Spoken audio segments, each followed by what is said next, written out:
Geography class 9 chapter 1 हमारा है India size and location. हम लोग क्लास नंबर 2 देखते हैं। क्वेश्चंस अब हम लोग कुछ देखते हैं। The tropic of cancer does not pass through, NCERT exercise का क्वेश्चन है। तो यहाँ पर जो ट्रॉपिक ऑफ कैंसर है वो कहाँ से पास नहीं करता है, तो आप इसको पूरा लिखिएगा, क्वेश्चन से आंसर बनाइएगा। The tropic of cancer does not pass through Odisha, और फिर ऑप्शन लिखिएगा, ऑप्शन नंबर बी। अगला है the eastern most longitude of India, है ना। लॉन्गिट्यूड में ईस्ट और वेस्ट होता है और लैटिट्यूड में नॉर्थ और साउथ होता है, इसका आप ध्यान रखिएगा। तो द ईस्टर्न मोस्ट लैटिट्यूड, तो हमने एक्सटेंड देखा था, तो ईस्टर्न मोस्ट आपका क्या हो जाएगा 97 डिग्री 25 मिनट्स ईस्ट। ठीक है, तो यहाँ पर आप पूरा लिखिएगा the eastern most latitude of India is 97 degree 25 minute east, और यहाँ पर आप ऑप्शन भी लिखिएगा। यहाँ पर आपका ऑप्शन नंबर ए हो जाएगा, है ना, मैं भूल गया, यहाँ पर लिख दीजिएगा। ये एनसीईआरटी एक्सरसाइज के क्वेश्चन है। अगला देखते हैं, name the group of island lying in the Arabian sea. ठीक है, तो अरेबियन सी में ग्रुप ऑफ आइलैंड होते हैं और यहाँ पर एक आपका बे ऑफ बंगाल में आइलैंड्स होते हैं। ठीक है, एनसीईआरटी एक्सरसाइज का क्वेश्चन है। यहाँ पर एस हमारा साइलेंट है, तो हम प्रोनाउंसिएशन पर ध्यान देंगे। यहाँ आइलैंड इसको पढ़ते हैं, तो यहाँ पर आपका हो जाएगा the group of islands lying in the Arabian sea is Lakshadweep island. फिर से ऑप्शन, अच्छा ऑप्शन तो था नहीं। ठीक है, आगे बढ़ते हैं। Which island group of India lies in south east, तो साउथ ईस्ट है ना, जैसे यहाँ पर इंडिया, तो यहाँ पर ये साउथ और ईस्ट, यहाँ पर कौन से आइलैंड होते हैं, तो यहाँ पर हमें पता है कौन से आइलैंड होते हैं, तो अंडमान एंड निकोबार आइलैंड। तो the Andaman and Nicobar islands are the island group of India that lies to its south east. आप क्वेश्चन से ही आंसर करके आगे बढ़िएगा। अगर साउथ वेस्ट बोलता है तो लक्षद्वीप आइलैंड्स हो जाते हैं। अगला है name the countries which are larger than India, NCERT exercise है। तो हमें पता है इंडिया 7th लार्जेस्ट कंट्री है, तो यहाँ पर कौन सा हो जाएगा, रशिया हो जाएगा, उसके बाद आपका कनाडा, उसके बाद चाइना, यूएस, ब्राज़ील और ऑस्ट्रेलिया। एक बात और हम लोग देखते हैं, जैसे यहाँ पर हमने देखा था कि जब हमने पिछली क्लास में कॉन्टिनेंट्स की बात की थी, तो एक बार हम लोग वो देख लेते हैं। तो यहाँ पर हमने पिछली क्लास में कॉन्टिनेंट्स देखा था, तो यहाँ पर कॉन्टिनेंट्स में मैं एक कॉन्टिनेंट्स लिखना भूल गया था, जो कि था हमारा एंटार्क्टिका। तो अंटार्कटिका में आप यहाँ पर देख सकते हैं, यहाँ पर 6 ही कॉन्टिनेंट्स है। तो यहाँ पर आपका अंटार्कटिका कहाँ पर आ जाएगा, यहाँ पर अंटार्कटिका आपका साउथ अमेरिका के बाद यहाँ पर आपका अंटार्कटिका आ जाएगा। यहाँ पर अंटार्कटिका, सी आप ध्यान रखिएगा, अंटार्कटिका, यहाँ पर आपका अंटार्कटिका आ जाएगा, उसके बाद यूरोप और उसके बाद ऑस्ट्रेलिया। उसके बाद हम लोग आगे बढ़ते हैं। Name the countries which are larger than India, NCERT exercise ये हमने अभी देखा था, Russia, Canada, China, US, Brazil और ऑस्ट्रेलिया। उसके बाद अब हम लोग आगे बढ़ते हैं। आगे हमें साइज़ के बारे में जानना है, तो मैं कुछ यहाँ पर एनसीईआरटी के नोट्स लिखाऊँ। The land mass of India has an area of 3.28 million square kilometre. ठीक है, तो इंडिया का जो लैंड मास होता है वो कितना होता है, एरिया कितना होता है इंडिया का, तो वह 3.28 मिलियन स्क्वायर किलोमीटर। 1 मिलियन मतलब 10 लाख और 1 बिलियन मतलब 100 करोड़ होते हैं। अब नॉर्थ वेस्ट और नॉर्थ में, तो इंडिया के नॉर्थ वेस्ट, नॉर्थ और नॉर्थ ईस्ट में यंग फोल्ड माउंटेन्स होते हैं, द हिमालयाज। ठीक है, तो माउंटेन्स के अलग अलग प्रकार होते हैं। ठीक है, तो यंग फोल्ड माउंटेन्स होते हैं, इस तरह के और भी होते हैं। तो उसमें से जो टाइप ऑफ माउंटेन्स है यंग फोल्ड माउंटेन, जो हिमालयाज है, वो नॉर्थ वेस्ट और नॉर्थ ईस्ट को कवर करते हैं। South of about 22 degree latitude it begins to taper मतलब वो ऐसे होने लगता है, लगभग 22 डिग्री, है ना। तो यहाँ से लगभग 22 डिग्री नॉर्थ लैटिट्यूड, है ना, हमें पता है 22 डिग्री नॉर्थ लैटिट्यूड होता है। तो यहाँ से क्या होने लगता है, टेपर होने लगता है, मतलब ऐसे होने लगता है। X tends towards the Indian ocean dividing it into 2 सी। तो जो हमारा ये इंडियन ओशन था यहाँ पर, तो उसको ये 2 सीज में डिवाइड कर देता है। इधर आपका आ जाता है बे ऑफ बंगाल और इधर आपका आ जाता है अरेबियन सी। तो द अरेबियन सी वेस्ट में और the bay of Bengal east में। The latitudinal and longitudinal extent of the mainland is about 30 degree. ठीक है, तो लॉन्गिट्यूडनल और लैटिट्यूडनल एक्सटेंट मतलब होता है यहाँ से जो इंडिया था वो यहाँ तक। ठीक है, तो आपको ध्यान होगा ये आपका जो, अगर हम लोग नॉर्थ में देखें तो नॉर्थ में हमारा लगभग ये 8 डिग्री के आसपास था और ऊपर ये 37 डिग्री के इसी के कुछ आसपास था, तो लगभग 30 डिग्री का अंतर था। ठीक है, नॉर्थ और साउथ में। उसी तरह यहाँ भी आपका लगभग 68 डिग्री था, यहाँ भी 97 ऐसे करके कुछ डिग्री था, मतलब इधर से इधर भी आपका कितना था, 30 डिग्री के आसपास था। ठीक है, लेकिन अगर हम लोग देखें तो ये अपीयर कैसे होता है, तो हमें जो लेफ़्ट से वेस्ट से ईस्ट दिखता है वो छोटा दिखता है, नॉर्थ से साउथ हमें ज़्यादा लंबा दिखता है इंडिया, पर दोनों का जो अंतर है वो लगभग 30 डिग्री के आसपास ही है। तो the latitudinal and longitudinal extent of mainland is about 30 degree. Despite this fact the east west appears to be smaller than the north south extent. ठीक है, तो ये नीचे से यहाँ ऊपर तक, ठीक है, और यहाँ पर लगभग 8 डिग्री था यहाँ, और यहाँ पर 37 के आसपास था, और यहाँ लेफ़्ट में और राइट में तो यहाँ लगभग 68 डिग्री था, यहाँ 97 डिग्री के आसपास था। आप देख सकते हैं 30 डिग्री इधर, 30 डिग्री इधर, लेकिन फिर भी जो नॉर्थ साउथ होता है वो ज़्यादा बड़ा दिखता है, या फिर जो ईस्ट वेस्ट होता है वो छोटा दिखता है as compare to north south, पर दोनों में अंतर लगभग सेम ही है। From Gujarat to Arunachal Pradesh there is a time lag of 2 hours, ठीक है।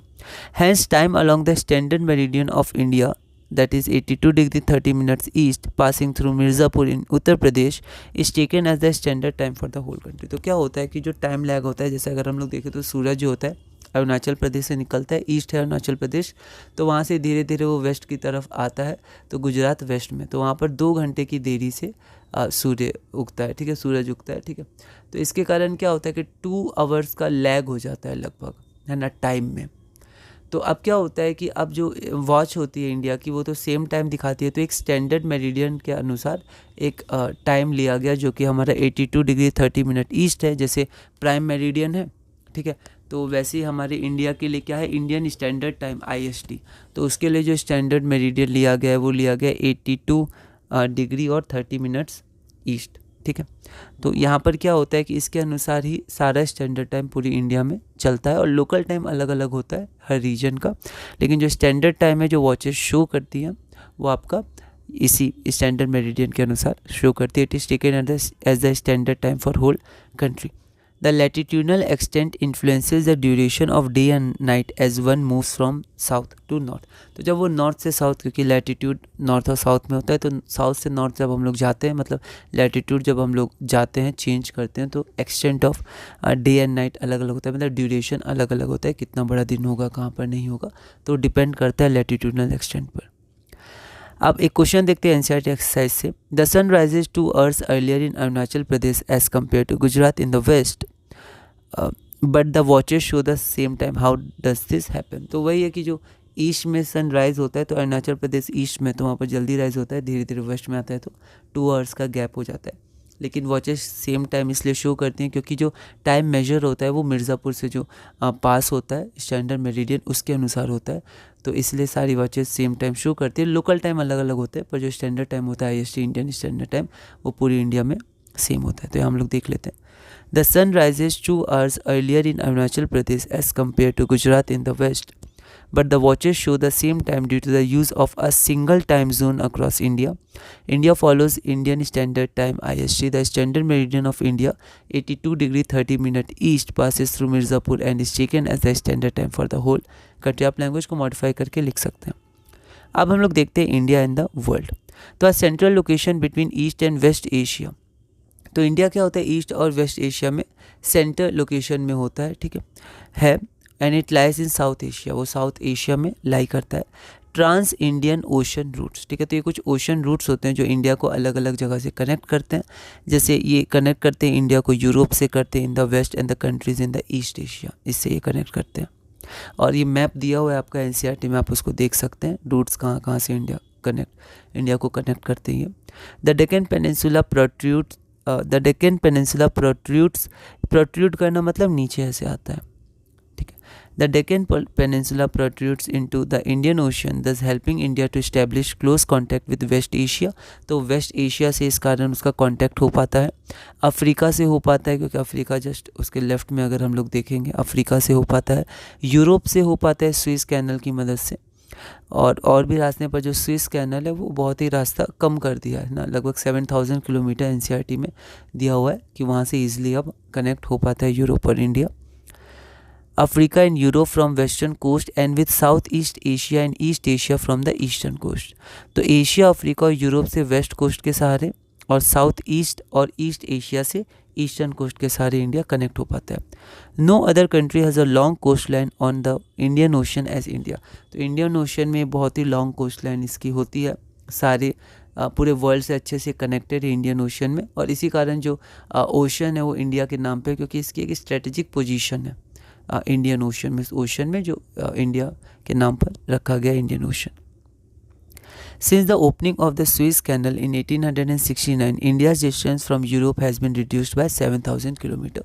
तो जो 7,000 किलोमीटर से कम हो गया जब से सुएज कैनल खुला है, तो यूरोप से इंडिया का कनेक्शन बहुत कम हो गया सुएज कैनल के ज़रिए। The land routes of India are much older than the maritime routes. तो मैरीटाइम रूट्स मतलब होता है जो सी जिस रास्ते से चलता है, जो शिप वगैरह जो ओशन में रास्ता फॉलो करते हैं, वो रूट को मैरीटाइम रूट भी कहते हैं। हम लोग ओशन रूट्स भी इसको ब्रीफ में कह सकते हैं।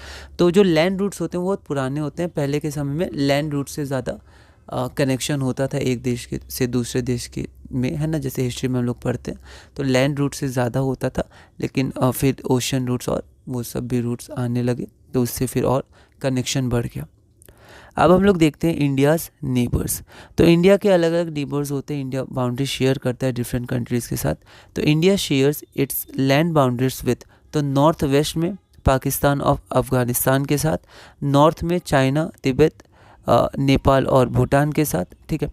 तो ईस्ट में म्यांमार और बांग्लादेश के साथ, और साउथ में दो आइलैंड कंट्रीज़ हैं, पहला श्रीलंका और दूसरा मालदीव्स। तो मालदीव्स कहाँ है, तो लक्षद्वीप जो है उसके और नीचे है और साउथ में है।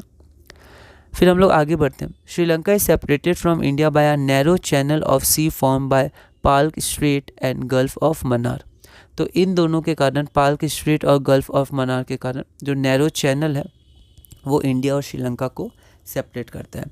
Maldives islands are situated to the south of Lakshadweep islands. तो लक्षद्वीप जो इंडिया के साउथ वेस्ट में है, तो लक्षद्वीप के और नीचे साउथ में मालदीव्स आइलैंड्स हैं। अगला क्वेश्चन है, Uttarakhand, Uttar Pradesh, Bihar, West Bengal and Sikkim has common frontiers with, ठीक है।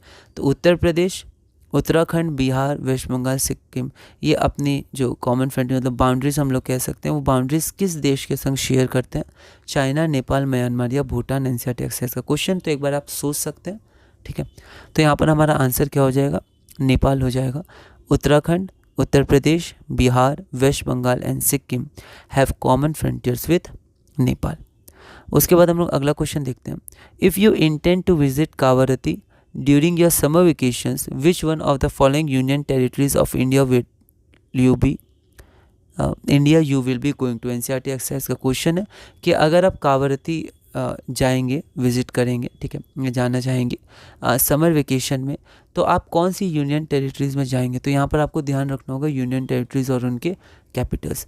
तो कावारती जो होता है वो लक्षद्वीप आइलैंड, जो लक्षद्वीप है उसका कैपिटल है। तो यहाँ पर हम लोग देखते हैं, if you intend to visit Kavaratti during our summer vacations we will be going to Lakshadweep. ये ऑप्शन भी है, तो आप ऑप्शन भी लिख दीजिएगा। अगला क्वेश्चन है, my friend हेल्स from a country which does not share a land boundary with India, identify the country.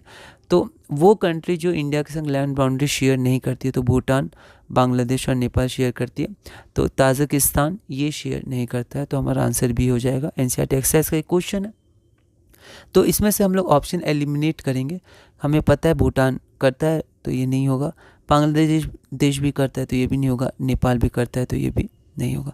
तो जो ऑप्शन बचा वही हमारा आंसर है। तो the country which does not share land boundary, थोड़ा आप इसको स्पेलिंग को देखिएगा, the country which does not share land boundary with India is Tajikistan. Option B है ना, ऑप्शन आप लिख दीजिएगा। Which island countries are our southern neighbours, NCERT exercise का क्वेश्चन है। तो जो हमारे साउथ में हमारे नेबर्स हैं, ठीक है, तो साउथ में श्रीलंका और नीचे मालदीव। सो लक्षद्वीप ये इंडिया का ही पार्ट है, लक्षद्वीप अंडमान निकोबार आइलैंड्स। तो यहाँ पर जो लक्षद्वीप के भी साउथ में जो मालदीव्स हैं ये हमारे सदर्न नेबर्स हैं, और साथ में श्रीलंका। तो ये दोनों आइलैंड कंट्रीज़ हैं जो सदर्न नेबर्स हैं इंडिया के। तो the island countries that are our southern neighbours are Sri Lanka and Maldives. ये एक मैप है, तो इसमें हम देख सकते हैं जैसे अफ़गानिस्तान, पाकिस्तान, नेपाल, चाइना, तिब्बत, भूटान, बांग्लादेश, म्यांमार की स्पेलिंग आप ध्यान रखिएगा, श्रीलंका, और यहाँ पर लक्षद्वीप है। इसके नीचे भी यहाँ पर हमारा मालदीव आता है, और नीचे इसके साउथ में। तो अब हम लोग आगे देखते हैं, एक क्वेश्चन और हम लोग देख लेते हैं। The central location of India at the head of the Indian ocean is considered of great significance why. तो ये भी आप लिख सकते हैं, एनसीईआरटी एक्सरसाइज का ही क्वेश्चन है। तो जो सेंट्रल लोकेशन होता है इंडिया का इंडियन ओशन में, वो ग्रेट सिग्निफिकेंस, बहुत ही इंपॉर्टेंट पोजीशन है, ऐसा क्यों? तो देखते हैं हम लोग। The central location of India at the head of the Indian ocean it is considered of great significance because पहला, it gives India strategic advantage due to the trans Indian ocean routes which connect India to other routes, Europe, West Asia, सबसे connect करता है, ठीक है। दूसरा, it helps India to establish close contact with West Asia, Africa and Europe from the western coast, western coast से हम west Asia, Africa और Europe से कनेक्टेड हैं, and with south east Asia and east Asia from the eastern coast, और eastern coast से south east Asia और east Asia से connected है। It gives India a distinct climate, और साथ में ये इंडिया को एक डिस्टिंक्ट क्लाइमेट भी देता है, ठीक है। तो इसी कारण सेंट्रल लोकेशन जो है इसका वो बहुत इंपॉर्टेंट है इंडिया का इंडियन ओशन में। तो इसी के साथ हमने पूरा चैप्टर ब्रीफ में कंप्लीट किया। एनसीईआरटी एक्सरसाइज क्वेश्चंस देखे, मैंने अलग अलग करवाए, ऐसे सीरियल वाइज नहीं करवाए। अब फिर हम लोग क्या करेंगे, अगली वीडियो में हम लोग अपना अगला चैप्टर शुरू करेंगे, और इसी तरह धीरे धीरे हम लोग क्लास 9 ज्योग्राफी एनसीईआरटी में आगे बढ़ेंगे।